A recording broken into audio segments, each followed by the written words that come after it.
muy buenas tardes a todas las personas, amigos, amigas, profesores, profesoras, estudiantes, colegas de las universidades del Ecuador y también los compañeros, amigos y amigas de América Latina.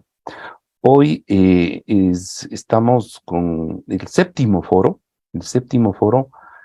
convocado por la Facultad de Ciencias Humanas de la Pontificia Universidad Católica en alianza con el Contrato Social por la Educación y con el apoyo de la Asociación de Estudiantes de Historia de nuestra universidad, de la Pontificia Universidad Católica del Ecuador. Estos foros están inspirados para conversar, discutir, abrir una conversación general sobre un tema que nos parece extremadamente importante. La modificación, la reforma, el cambio en la universidad. Entonces, esto nos parece muy importante que más y más entidades, personas nos involucremos. Pero para involucrarnos es importante tener información, la más alta información. Queremos ir hacia una nueva reforma universitaria en el Ecuador y esta discusión, al menos como intentamos realizarla, es contribuir sobre aspectos sustantivos, paradigmáticos, de discusión de paradigmas que contribuyan a esa reforma universitaria. Por el momento no vamos a discutir temas puntuales, sí temas más sustantivos. Tenemos varios invitados. Quiero dar el paso en este momento a la presidenta de la Asociación de Estudiantes de Historia de la Universidad Católica, Andrea Hidalgo, para que me tome la posta y veamos cuál es el siguiente paso. Tú puedes hablar, querida Andrea. Gracias, Milton. Muy buenas tardes con todos y todas. Bienvenidas a este séptimo foro que hemos organizado gracias a Contrato Social con el apoyo de los estudiantes de la carrera de Historia. Bueno, yo quisiera en este momento presentar a las tres personas que nos van a acompañar en el foro de hoy. Así que, por favor, primero quisiera presentar al doctor Carlos Ignacio Mangin. Él es un sacerdote jesuita, decano y profesor investigador de la Facultad de Ciencias Filosófico-Teológicas de la Pontificia Universidad Católica del Ecuador. Sus actividades académicas y de investigación se ubican en el paradigma de la interdisciplinaridad y también colabora con el acompañamiento y el discernimiento espiritual. Tenemos también aquí, nos acompaña esta tarde, Piedad Magdalena Vázquez Andrade, que es doctora en Derechos Humanos y Desarrollo por la Universidad de Pablo de Olvide de Sevilla. Ella tiene una maestría en docencia universitaria en investigación educativa de la Universidad de Cuenca. Tiene un diplomado en estudios avanzados por la Universidad Pablo de Olvide de Sevilla. Tiene también un profesorado en segunda enseñanza de la especialidad de Filosofía y Pedagogía y una licenciatura en Humanidades Modernas por la Universidad de Cuenca. También nos acompaña en esta tarde Natalia Sierra, que es docente de la Facultad de Ciencias Humanas de la Pontificia Universidad Católica del Ecuador. Ella es doctora en Sociología, es activista de derechos humanos, de mujeres y de medio ambiente. Ha publicado libros y artículos sobre problemas sociales. Les queremos agradecer mucho a los tres por acompañarnos en esta tarde. Y pues bueno, le puedo dar en este momento la palabra al doctor Carlos Ignacio Mangin para que continúe para que empiece con su ponencia. Tal vez señalar que reiterar, más bien dicho, que la problemática que vamos a tratar el día de hoy es referida al pensamiento del Papa Francisco, es decir, que se expresa en la encíclica Laudato Si, y por supuesto, y su relación con la nueva universidad. Entonces, por favor, Carlos, tiene la palabra. Muy buenas tardes, gracias a ustedes por estar juntos en este conversatorio, diálogo, búsqueda de esa reforma universitaria. Y qué mejor hacerlo con los estudiantes que están en este momento cursando sus carreras, haciendo esa vida de reflexión y de servicio. También con los docentes que tienen una amplia trayectoria, que nos iluminarán, nos orientarán también para que esa reflexión caiga en buena tierra. También para los que nos escuchan o nos siguen a través de los distintos medios de transmisión. Pues bien, Laudato Si, alabado seas mi Señor, es esta oración de Francisco de Asís que el Papa Francisco toma de una manera inusitada para el título de una encíclica, porque normalmente pues estas encíclicas comienzan con palabras que marcan esa pauta y generalmente han sido encíclicas muy renombradas, ¿no? Como Pacem in Terra, como Evangelium Vitae, Humanae Vitae, Mater et Magistra, etc. Pues Laudato Si trata de esta alabanza que también es alegría, aplauso.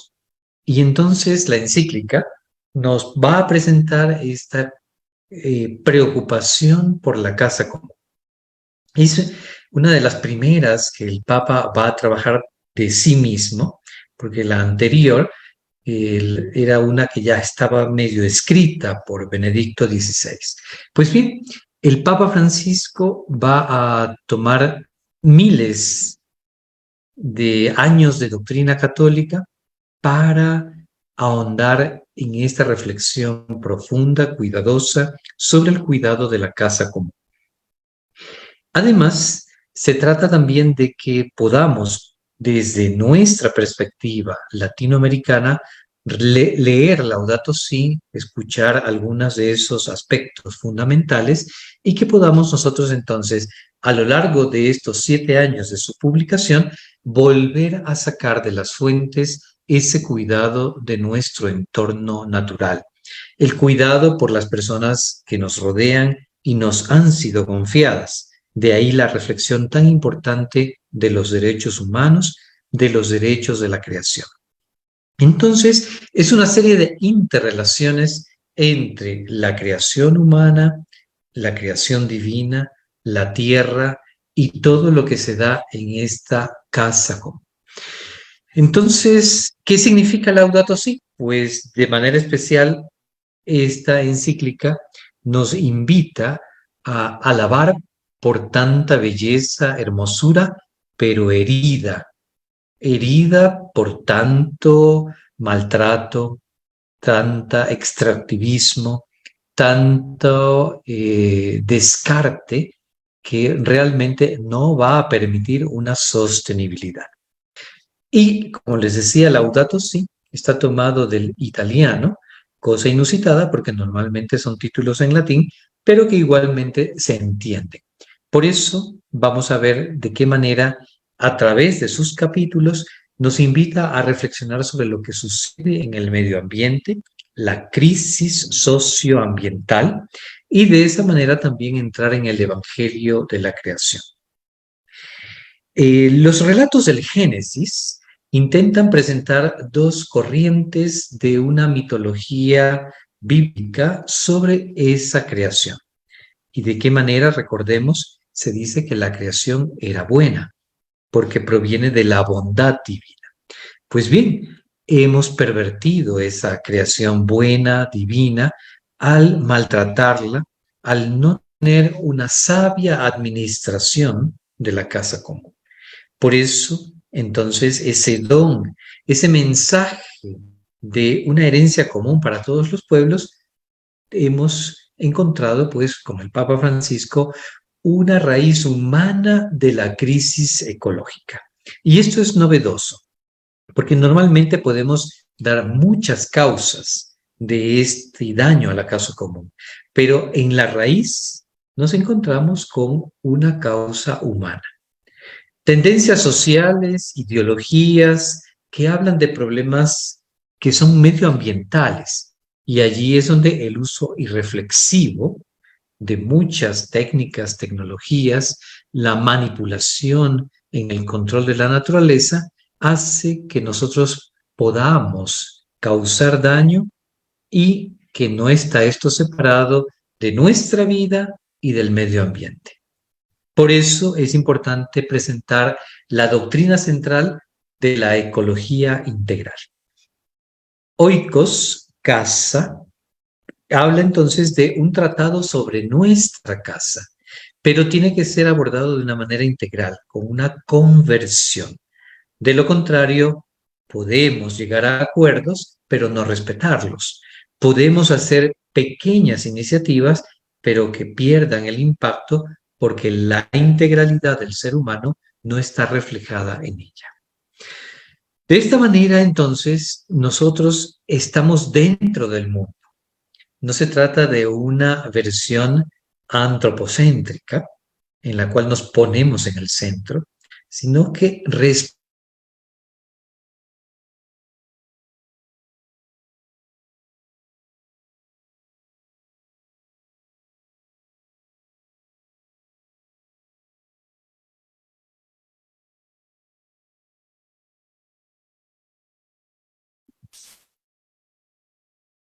Se cortó la señal.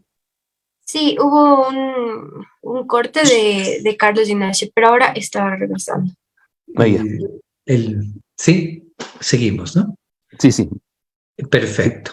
Se cortó un poquito nomás. Adelante. Ya, muy bien. Entonces, repito lo último, ¿no?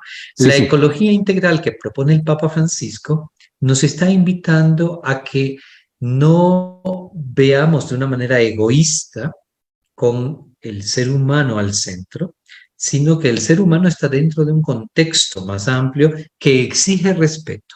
Por eso es muy importante el diálogo con los derechos humanos para que podamos también redescubrir las dimensiones éticas, espirituales, propias también de la creación.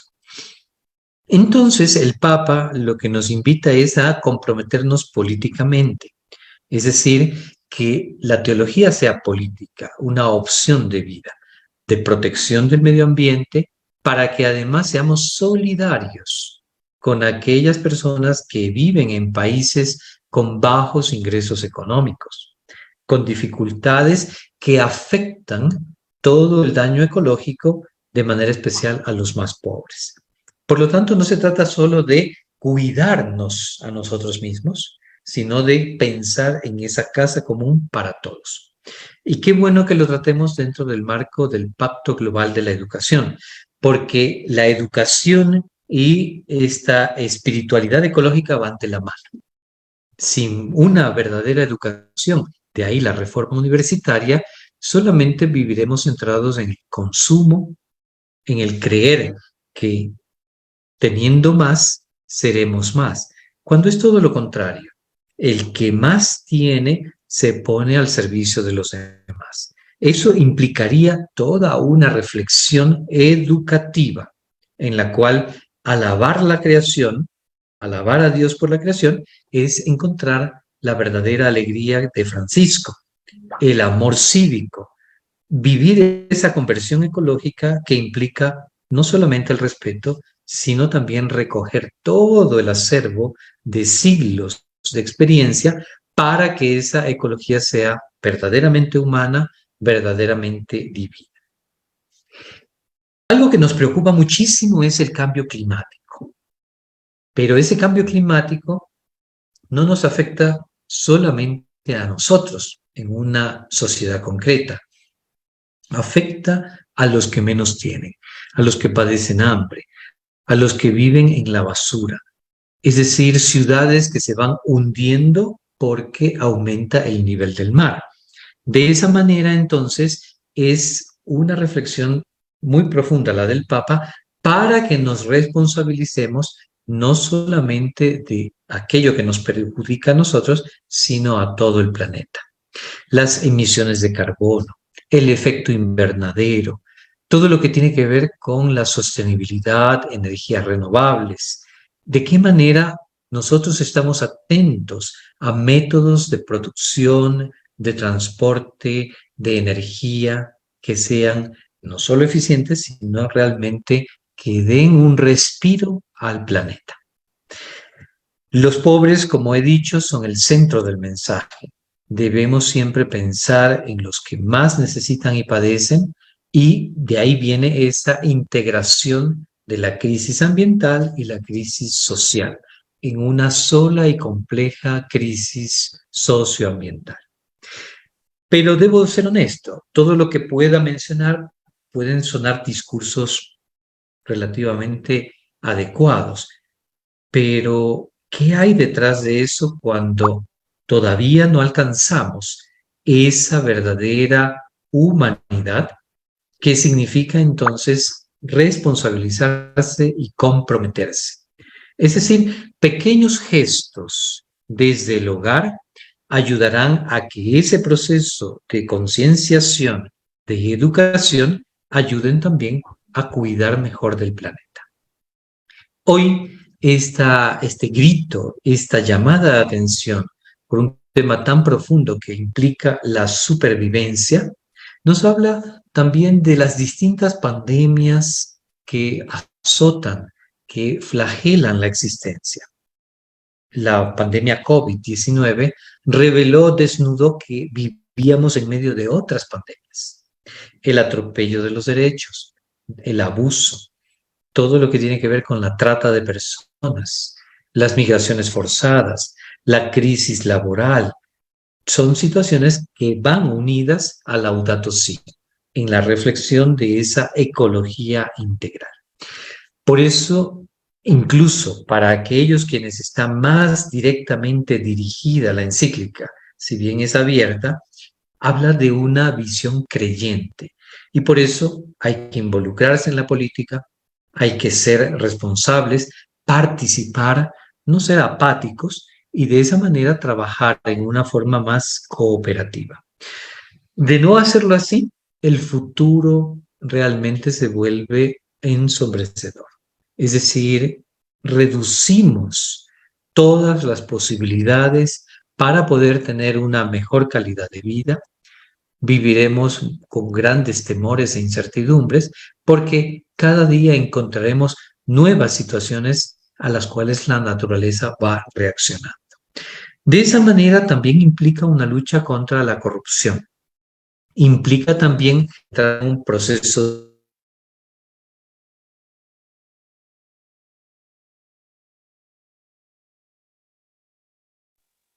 Esperamos solo un momento que el La doctor pueda... conversación. Entonces, una iglesia en salida, como lo propondrá el Papa Francisco, implica una iglesia misionera. Misionera en el sentido no reducido de un proselitismo religioso, sino misionera de un mensaje de esperanza, un mensaje que contagie, que una buenas voluntades para lograr una casa común realmente sostenible, donde hay espacio para todos. Con esto concluyo la presentación, que espero haya sido lo que se buscaba, y de esa manera entonces también generar el espacio para reflexiones, intercambio, preguntas, que creo que eso es lo que buscamos, generar un debate, un espacio reflexivo universitario que realmente nos lleve a ese compromiso, que realmente esta voz profética, esta voz del Papa, que tiene una gran credibilidad, nos ayude a todos a unirnos tanto en el Pacto Global por la Educación, en las iniciativas de innovación social y que realmente sean de provecho para los que más lo necesitan. Muchas gracias. Muchísimas gracias a usted, doctor. En este momento vamos a pasar con el comentario, por favor, de Piedad. Gusto estar compartiendo con ustedes. Muy, ¿qué diría yo? Muy grata la exposición de Carlos. Y bueno, yo creo que como esto va orientado a la reforma universitaria, y la compañera se olvidó de decir que yo ya soy jubilada. No tengo vergüenza de serlo, ¿no? Más bien estoy viviendo bastante. Entonces, sí quisiera, más que el comentario, las posibilidades que la exposición de Carlos nos da para poder esto, en la medida de lo posible, visibilizar en algún elemento de la reforma universitaria. A mí me parece que aquí se está hablando, no creo que solamente para los creyentes. Yo creo que Laudato Si va más allá de los creyentes, porque al final hay un elemento común, que es el que somos seres humanos, y que la casa de los seres humanos la estamos destruyendo nosotros mismos, ¿no? Yo creo que eso es válido para el creyente y no para el creyente. Hay elementos que son comunes para el ateo y el creyente, creo yo. La vida está en peligro. Y esa vida que está en peligro está destrozando la misma vida de la naturaleza. Ahora, naturalmente aquí yo creo que hay una serie de elementos que son muy ricos, ¿no? Pero creo que Laudato Si plantea el derecho al agua, perdón, el acceso al agua y el agua mismo como un derecho humano. No dice solamente el acceso a ese derecho. El agua, por ejemplo, es un derecho humano.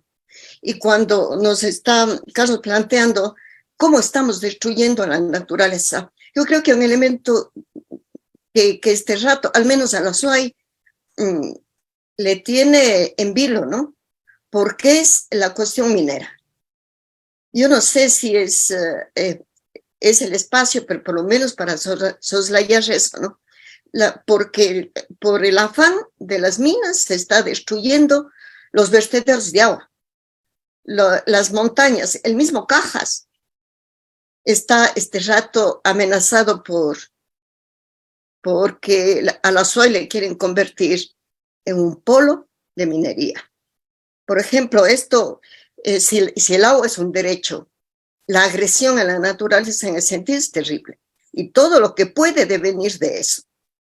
De tal manera que yo pienso que eso es una herida, decía, ¿no? O sea, esta casa común, esta casa grande, esta casa acogedora, tiene heridas. Yo creo que una de las heridas fundamentales es precisamente la herida que se da a los montes, a los vertederos de agua, al nacimiento de los ríos, que es lo que nos está este rato poniendo en peligro la vida nuestra y la defensa del agua. Hay este rato grupos de resistencia fuertes en el Azuay. Y yo creo que la universidad tiene que tomar en cuenta esto fundamentalmente, entre otros de los cuidados de la casa. Porque si no orientamos hacia la universidad que tiene que estar al servicio de todos, y como decía Carlos, pues sí, a todos nos hace daño esta destrucción de la casa, y especialmente a los más pobres. Entonces yo creo que la universidad tiene la obligación, no solamente, digamos, en el ámbito de la ciencia, sino en el ámbito de la ética. Desafortunadamente también las universidades están este rato abocadas bastante al aspecto técnico, a las carreras técnicas. Está dejando de lado precisamente esta visión de lo humano, esta visión de la ternura, esta ética, y no es cualquier ética, es esta ética del cuidado, es esta ética de la defensa de los más vulnerables. Todos estamos siendo vulnerables, pero hay sectores de la población que son mucho más que nosotros. Creo que en este caso, si hablamos de derechos, en este contexto, no es un favor pedir la no agresión a la naturaleza, sino es la exigencia como sujetos de derechos que eso se cumpla. Y los estudiantes, y la compañera que está aquí, sí se debe tener conciencia de esto, ¿no? Que quiera o no, los que estamos o hemos estado de alguna manera ligados a la universidad, somos privilegiados. ¿Por qué privilegiados? Porque nosotros podemos estudiar, nos hemos preparado, comprendemos qué está pasando a la casa común, y por lo tanto creo que tiene que estar en la conciencia del estudiante el sentido de esa ética de defensa a la naturaleza. Si hemos estado estudiando, si somos privilegiados, ¿qué es un privilegio? Tener acceso a un derecho que el resto no lo tiene. Entonces, desde esa perspectiva, creo yo que todo lo que nos ha acabado de exponer Carlos es de muchísimo valor para orientar a la necesidad de que la reforma, en este caso universitaria, que se está intentando construir, la ética, y esta ética del cuidado, esta ética de la ternura, tiene que ser uno de los ejes de los contenidos mismos. Y aquí me atrevo a decir, no es solamente la cuestión, como decía Carlos, ¿no?, de todo lo que se está hablando aquí, de esta maravillosa exposición, sino eso hay que interiorizar, hay que sensibilizarnos a esa visión de la vida, porque nos está dando no solamente la visión de la vida, sino una nueva manera de vivir. Y yo creo que es una nueva manera también de hacer universidad. Esto en términos, diría yo, que este rato me nace. Muchísimas gracias, Piedad. Sí, yo también pienso que es muy importante que nosotros como estudiantes, especialmente en este caso que somos estudiantes de una universidad privada, pues seamos conscientes de todo lo que ha hablado Carlos, de todo lo que hemos expuesto aquí y de esa importancia que nosotros como estudiantes debemos saber que está en nuestras manos sobre el medio ambiente, sobre ayudar a los demás, sobre apoyar, digamos, a la gente que tiene menos que nosotros, porque es totalmente cierto eso, que nosotros somos privilegiados. Estamos en un punto en el que tenemos este gran privilegio del acceso a la educación, que actualmente se complica tanto para tantos otros estudiantes que no pueden acceder a una educación. Muchas gracias, Piedad. Y ahora, por favor, le quiero pasar la palabra a Natalia. Buenas tardes, gracias por el espacio, gracias a Milton, gracias a las palabras de Carlos Ignacio y de Piedad. Yo escuchándole las palabras de Carlos Ignacio, se me vino una idea a la cabeza, ¿no? Es como que Laudato Si es una respuesta al grito de la tierra y al grito de los oprimidos. Y recordaba Leonardo Bob, ¿no?, en su texto, que justamente se llama El grito de la tierra, el grito de los oprimidos. Y creo que es una respuesta a eso, una respuesta a un momento, creo yo, límite, ¿no?, del desarrollo humano, que, como bien dijo Carlos, si no hacemos algo radical, creo yo, el futuro quizás ni siquiera sea sombrío, quizás ya no exista, ¿verdad? Y estaba pensando, y voy a vincularle esto con el tema universitario, ¿no?, con el tema de educación en general y de la universidad en particular. Yo estoy de acuerdo con Piedad, y bueno, creo que todos y todas las que estamos de alguna manera conectados con la universidad y con todo el ámbito de la educación, hemos notado que hay una tendencia hacia la especie de imposición de una mirada técnica descarnada, diría yo, y una especie de arrinconamiento de lo que son los conocimientos humanísticos, ¿no?, o sea, sociales. Al menos nosotros como Facultad de Ciencias Humanas lo hemos sentido, ¿no? Es decir, que hay como que se arrincona, como que no es importante. Y oyéndole la exposición de Carlos, yo digo, creo que ahora es cuando más importante es esta visión, no solo humanística, ¿no?, del conocimiento, sino, yo diría, ecoespiritual, ¿no?, ecoteológica, ¿verdad?, como base y fundamento de lo que es la producción del conocimiento, ¿sí? Sí, incluido el conocimiento técnico, porque si no tiene esta base, entonces no vamos a poder responder a este grito de la tierra, a este grito de los oprimidos. Y en este sentido, o sea, pensaba en el título de este conversatorio, ¿no?, hacia una nueva reforma universitaria, y creo que tiene que ir por ahí, es decir, ya desde nuestra propia, digamos, competencia, ¿no?, no sé si llamarle así, nuestro interés, lo que hacemos, digamos, los educadores, yo creo, y los productores de conocimiento, creo que hay que ir hacia un cuestionamiento responsable de lo que es las epistemologías que permitieron y que impulsaron esta destrucción de la casa común. Porque hay epistemologías que impulsaron esto. Y habría que revisar, creo yo, desde la universidad, desde el ámbito de la educación, estas epistemologías. Si estas epistemologías que ya se ha criticado mucho desde visiones decoloniales, ¿no? O sea, para decolonizar o descolonizar el conocimiento, ¿no? Yo estaba pensando en esta base epistemológica de sujeto-objeto, ¿no? Que creo que habría que repensar, porque a partir de ahí se desarrolla, ¿no es cierto?, el mundo moderno, pero sobre todo se va desarrollando esta visión técnica e instrumental del conocimiento que va tomando, digamos, hegemonía, no solo a nivel de la producción de conocimiento y de investigación, sino de la misma construcción de nuestra realidad.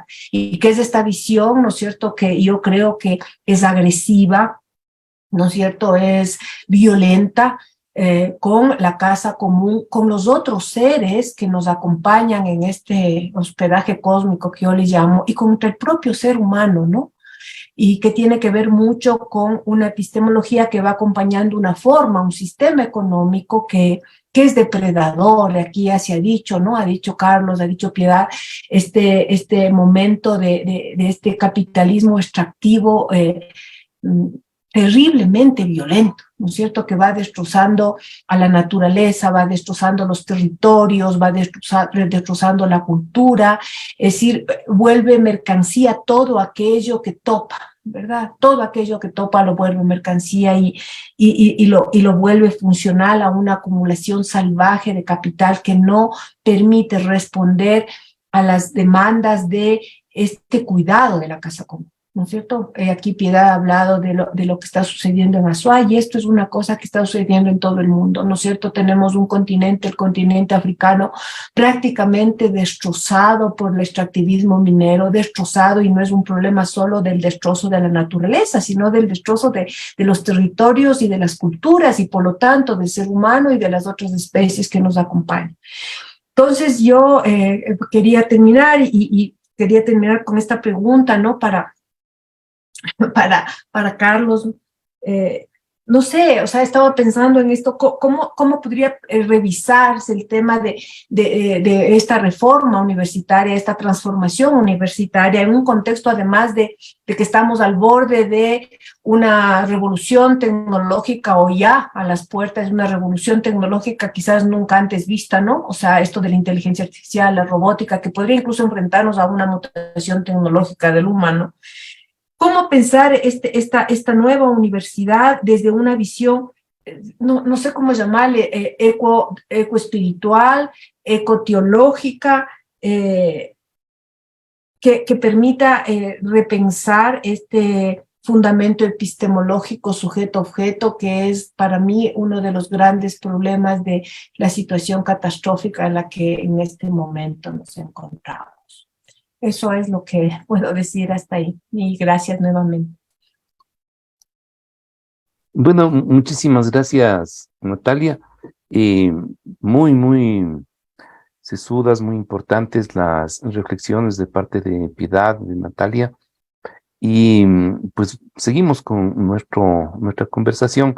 Así que voy a permitirme pedirle a Carlos una reacción a las afirmaciones hechas y a los comentarios realizados por Piedad, por Natalia. Y veo con mucho agrado que están llegando ya una cantidad de preguntas interesantes de parte de los y las estudiantes que están presentes, y también de muchas personas que están escuchándonos y viéndonos fuera. Así que, Carlos, por favor. Gracias, sí. Primero, muchas gracias por la atención, que realmente ayudan a centrar la discusión en los temas fundamentales.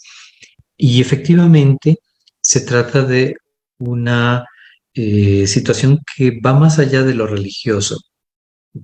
Parte el Papa de los relatos del Génesis, de la figura de Francisco de Asís, quien llamaba a todas las criaturas hermanas, hermanos, y que luego el Papa Francisco al final de su pontificado actual, nos regala Fratelli Tutti en medio de esta pandemia COVID. Es decir, un extraño en el camino, el buen samaritano, que se acerca a curar a aquel que está al borde del camino, que ha sido golpeado, maltratado, casi asesinado por asaltadores, y que se detiene, hace esa aproximación ética que supera nacionalismos, que supera etnias, que supera religiones, y va al encuentro de aquel que puede ser incluso ideológicamente contrario para tomar el centro de la vida como algo valioso. Y por eso creo que las concreciones de nuestra reflexión deben ir a cosas muy cotidianas, muy propias de nuestro entorno, que realmente sean un aporte.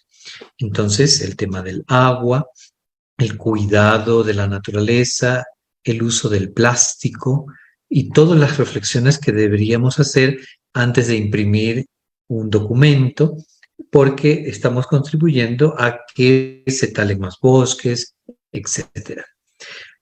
De nuestra parte, en nuestro contexto, tenemos unas responsabilidades, pero globalmente, como humanidad, todos debemos contribuir, porque de lo contrario nos podemos quedar con la sensación de haber hecho un gran esfuerzo, pero los resultados que sean mínimos, y eso causa frustración. Es decir, no se trata solamente de yo hago mi parte, sino que realmente debe haber un compromiso, y un compromiso social.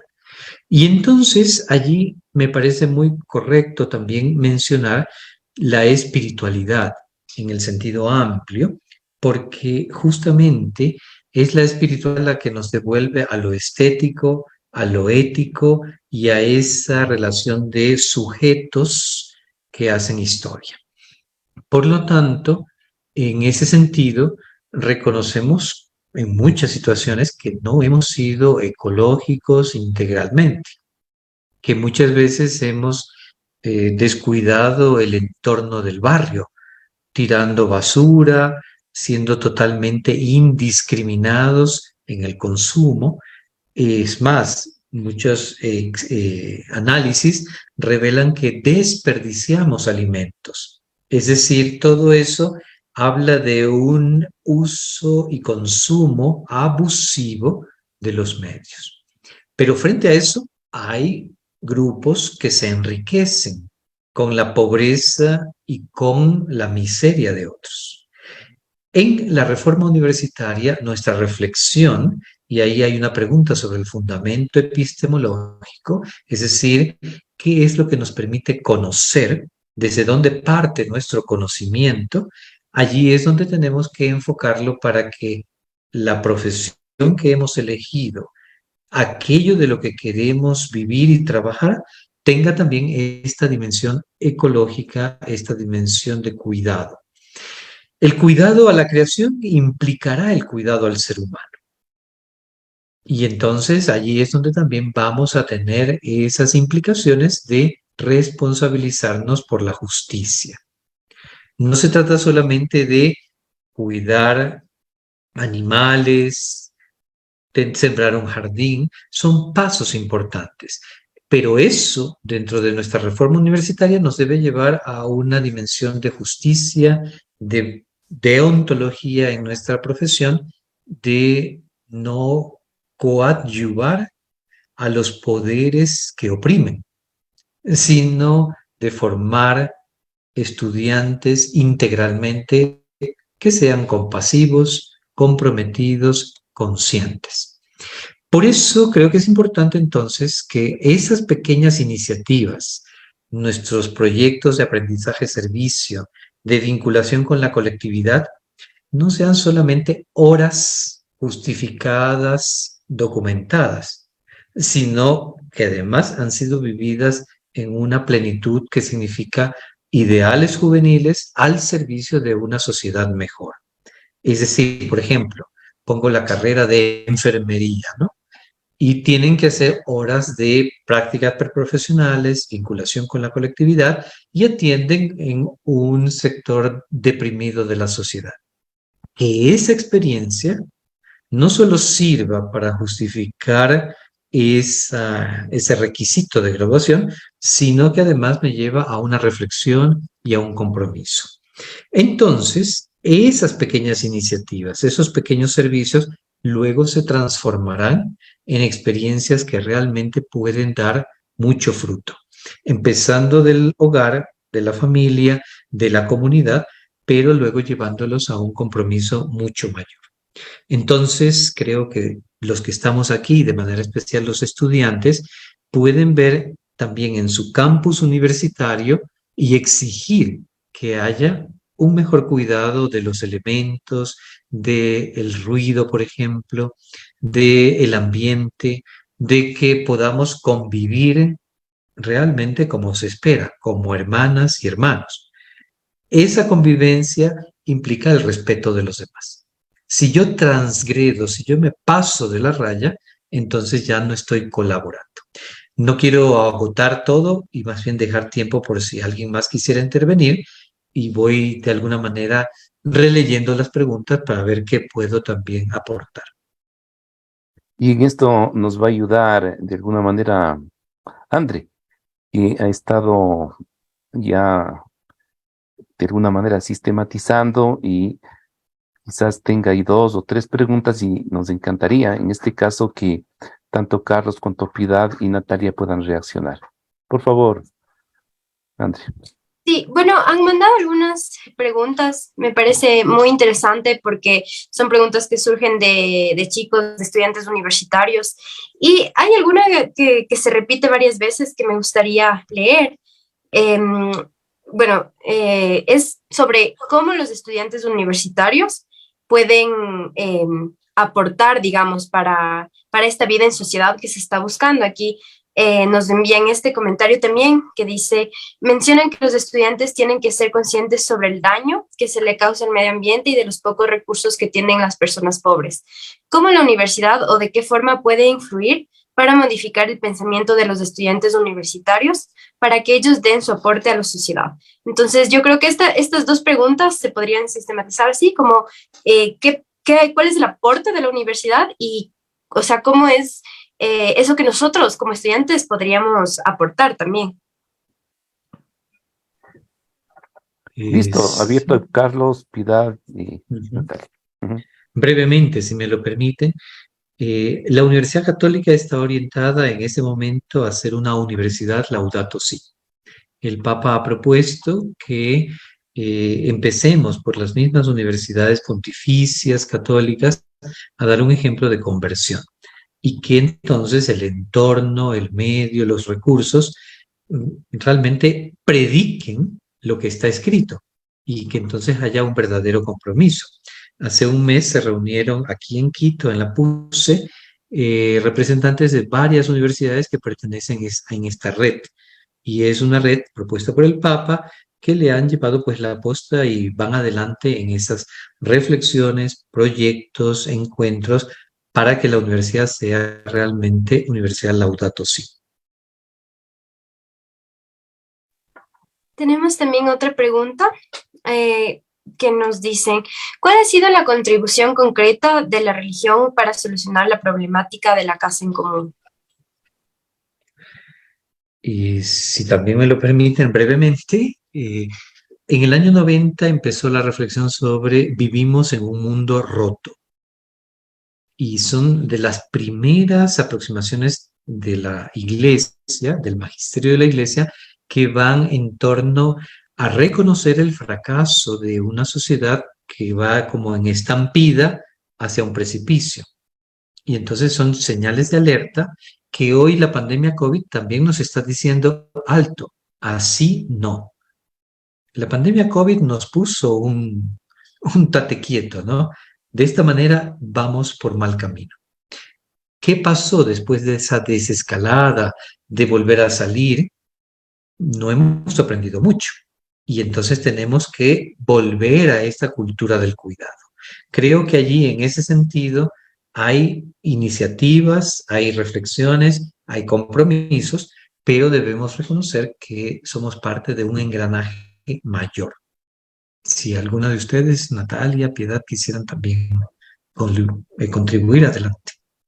Sí, Yo creo que las preguntas de los señores, digamos, el comentario o las preguntas de los estudiantes tiene toda la razón y es, si alguien tuviera la respuesta sería maravilloso, ¿no? Una respuesta integral, porque si estamos planteando que la orientación de las universidades es más bien a privilegiar exclusivamente bueno, estoy poniendo hasta una caricatura, pero vale para entender, ¿no?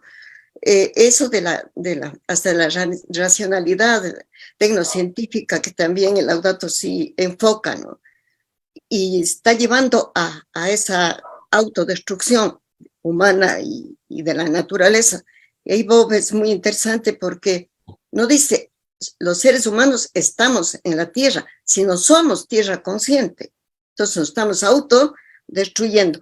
Es difícil. Yo no creo que es una situación que se pueda dar con una reforma, pero sí iniciar las inquietudes en este sentido. Y cuando se habla de la cultura del cuidado, creo que es bien interesante porque muchas universidades, y europeas incluso, o más las europeas, por ejemplo, esta cuestión de la ética, le dice que no es conveniente enfocar, sino que eso está para la casa, ¿no? Que viene desde la familia y que más bien allí en ese caso hay una neutralidad. Entonces, son batallas bien duras que se tienen que hacer. Pero creo que si el paradigma y toda la epistemología que se trabaje allí es la defensa de la vida, y si nos enamoramos de la vida, yo creo que puede dar resultados y hay que tener la esperanza. Se habla de, por ejemplo, en este caso, las prevenciones, ¿no? O sea, como que estamos esperando que haya la catástrofe para comenzar a pensar y comprometernos. Entonces yo creo que sí hay que, sobre todo los estudiantes, bueno, por la experiencia que tengo, yo ya estoy en la cuneta, pero de la experiencia que tengo, los estudiantes luchan para tener cuotas de poder, pero cuando la tienen no la ejercen. Hablo de las universidades públicas porque creo que esto es menos visible en las privadas, no sé, pero en la universidad pública se hace eso. Yo creo que los estudiantes tienen un papel fundamental como para trabajar, por ejemplo, desde una perspectiva política, ¿no? Cuando hay abuso de poder, y también yo he sentido eso y he trabajado en eso porque justo he estado en la defensa de derechos de estudiantes y de profesores, etcétera. Cuando tiene el estudiante una cuota de poder, como que no se responsabiliza del todo y se tiene que visibilizar el poder, no como elemento para manipular. Y eso en el mundo de la relación estudiante y profesor o autoridad se da. He tenido casos en los que los estudiantes firman en contra de un profesor que les ha tratado mal o de una profesora que les ha maltratado, incluso yendo más ya a situaciones mucho más duras, pero luego se negocia. Y entonces los mismos estudiantes que firmaron en contra del profesor, pues retiran la firma y dicen, no, hasta aquí no más llego. Yo creo que hay un elemento fundamental que hay que tomar en cuenta, el miedo. El miedo paraliza. Y esta es una lucha que tendrían que tener los estudiantes, que se genere poder y no solamente se manipule poder. Y eso yo creo que en la misma Constitución está esa posibilidad. En que vayamos construyendo situaciones de relación que no sean tóxicas, sino que posibiliten generar poder. Esa generación de poder implica que yo me vaya apropiando de eso y que tenga luchas políticas que vayan orientadas hacia buscar prevenciones y no esperar que ya los problemas se den y que sean cada vez más difíciles. Esta lucha que tendrían que llevarse a cabo, entiendo yo, por ejemplo, que estamos hablando de la ética, creo que Laudato Si está siempre planteando esta ética del cuidado. Entonces, no esperar que solamente sean las normas, las reglas, sino que vayamos haciendo una forma de vida, de ir defendiendo la vida. A mí me llama la atención muchísimo cuando se pelea bastante, por ejemplo, dentro de la misma iglesia, ¿no? Que es la ley del aborto. Y la ley del aborto no es el aborto. La ley es simplemente se quiere arreglar eso y nada más. Sin embargo, toda la atención viene allá. Yo creo que lo más importante es ir generando, que decía creo que Natalia, esa importancia de la vida, que a veces no, como que importa menos, ¿no? Le está diciendo, hay que cuidar. Por ejemplo, en las escuelas, en el colegio, en la universidad, menos, un tipo de alimentación que sea sana. Y sin embargo, preferimos la chatarra. Y se cree que analizar eso, lo cotidiano que decía Carlos, como que eso va quedando de lado. Y precisamente a través de la vida cotidiana es donde vayamos construyendo una cultura de derechos, de defensa de derechos, que no sea solo el marco de la exigibilidad, porque allí funciona solamente cuando el derecho ya ha sido agredido y no puede ir a denunciar diciendo, creo que me va a agredir, pero sí puedo yo trabajar en qué es el sujeto de derechos y qué son los derechos. Y los derechos unidos, los derechos humanos con los derechos de la naturaleza. Si trabajar, por ejemplo, de los estudiantes por el derecho a la dignidad. A mí no me pueden tratar como alguien al que se le puede despojar de lo que quiera, palabras duras que a veces nos generan miedo. Yo creo que el miedo a los estudiantes paraliza muchísimo. Y yo creo que tiene que irse visibilizando las culturas de los derechos, la cultura de la defensa de la vida, para que sea preventivo y no solamente ya sancionador. Claro que los medios nos hacen ver una sociedad llena de sangre, una sociedad llena de violencia, y es una realidad, pero como que se ensaña precisamente eso. Yo creo que hay esperanza. Si cuando se motiva de parte de los profesores a esta situación de poder, por ejemplo, el que se vaya generando el poder y que el estudiante vaya adueñándose de ese poder que se va generando para reclamar, por ejemplo, el no respeto a la dignidad y presentar la lucha de los derechos como ese proceso social, económico, político, ético, religioso, etcétera, etcétera, para ir conquistando posibilidades de que tengan todos los seres humanos y los estudiantes un trato digno. Creo que el eje fundamental del trabajo de los derechos debe ser el derecho a ser digno, a tener dignidad. Nadie me puede quitar. ¿Y en qué se constituye esa dignidad? En los términos prácticos. La posibilidad que yo tengo de reclamar el acceso a aquello que a mí me está hiriendo, que a mí me está molestando, y que yo tenga posibilidades de tener acceso a alimentación, vivienda, educación, salud, que es lo que preguntaba el compañero. No va a poder así, ellos pueden, los estudiantes no pueden resolver las injusticias de un sistema que ya tiene muchísimo tiempo y que está haciendo aguas porque no puede resolver esta situación de que los seres humanos podamos vivir en condiciones de dignidad, en mayor número posible. Entonces, yo sí creo que hay elementos que en el caso de la universidad sí debe tomar en consideración. O sea, tengo un montón de ideas y me da ganas de decir todo y me voy hasta enrollando. Muchas gracias, Pilar. Natalia. Voy a ser un poco más rápida. A ver, yo creo que más allá de la universidad, el problema de qué hacer parte, creo yo, de no suponer que como algo ya dado el que sabemos que hay un problema ecológico.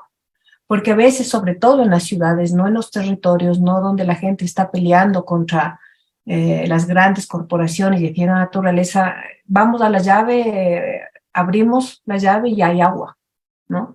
Entonces nos dicen que hay un problema ecológico, pero en nuestra vida inmediata como que no hacemos consciente de esto, ¿no? Y creo que lo primero que hay que hacer es detenerse, bajarse de la rapidez del mundo actual, sobre todo del mundo de las redes sociales digitales, detenerse y preguntarse, pero realmente preguntarse. O sea, ¿por qué estoy ocupando un lugar en este hermoso planeta? ¿Sí? ¿Quién soy? ¿Qué quiero? ¿Cómo quiero vivir? Es decir, hacerse esas preguntas fundamentales de las que hablaba Kant. Creo que es un momento de hacerse esas preguntas y habitar en esas preguntas, aunque duela, porque duele. Bob decía en este libro que cité, ¿por qué estoy vivo o viva? Y creo que eso hay que hacer, ¿no? Y detenerse ahí. No intentar responder rápido, porque el mundo actual es el mundo de las respuestas que evita preguntarse, porque cuando uno se pregunta, yo siento que es lo que estoy trabajando ahora en una investigación, cuando uno se detiene y se pregunta y evita esa pregunta fundamental, entonces uno se siente indigente. O sea, reconoce la circunstancia no solo social, sino cósmica.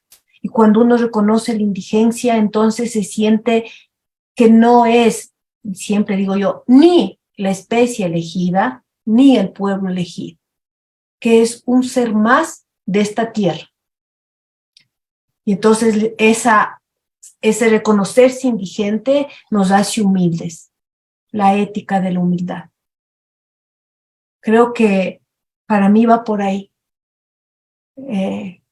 la posibilidad de comenzar a ser, y cuando es humilde y no se siente poderoso, entonces busca al otro y busca cuidarse con el otro, no solo con el otro humano, sino con el otro animal, ¿sí? Con el otro planta. Cuidarse, porque si no, no sobrevivimos. Y termino con esto. De ahí me gusta mucho la imagen del arca de Noé. Creo que es un momento en que necesitamos construir unas arcas para cuidarnos y tratar de darnos como humanidad y como especie el último chance. Muchas gracias a los tres, muy interesantes, muy fuertes sus respuestas. Y bueno, tenemos también una última pregunta que también se está repitiendo entre los estudiantes que están aquí. Y bueno, dice, ¿cómo se puede difundir el Laudato Si del Papa Francisco para los estudiantes no creyentes en las universidades? Es decir, ¿cuál es la mejor manera de que el mensaje que tiene esta encíclica llegue a más universitarios que no necesariamente son cristianos? Bueno, agradezco también las reflexiones tan profundas que van desde lo cotidiano a un detenernos para hacer ese proceso de sentirnos en contacto con la creación. Si no, el riesgo, como muy bien decía Natalia, es la soberbia de yo soy superior y puedo dominar y hacer lo que quiero. Entonces ahí pierdo cualquier horizonte ético, cualquier enfoque de respeto y no contribuyo a esa cultura del cuidado. Entonces allí creo que una clave de proponer la lectura del Laudato Si es los valores que mencionaba Piedad, toda esta cultura de valores que deben de alguna manera hacer un discernimiento para la supervivencia, para el amor a la vida, y allí pueden ser a través de documentales, por ejemplo, porque hoy la cultura es audiovisual, casi nadie lee o se lee muy poco. Entonces, proponer un libro de 100 páginas resulta casi como una proeza. Entonces, micropíldoras que den ese mensaje de valores, que lleven a una pregunta, que hagan ese proceso de detenernos y a ver cuál es mi responsabilidad en esto. Pero también, como algunos de ustedes están diciendo, de qué manera puede ser un planeta, una comunidad sostenible. Y creo que eso también nos atañe a nosotros desde el efecto que tiene el botar un papel en la calle, que cada uno de los 8.000 millones de seres humanos que poblamos este planeta hacemos esa montaña, y que podamos dimensionar el impacto que significa cierta abstinencia. Este día me voy a abstener de tal cosa. y ver lo que eso significaría en proporción. Es decir, ese tipo de enganches marqueteros de publicidad puede hacer que el estudiante universitario se anime a leer el texto y también a ver esas coherencias o incoherencias de la propia.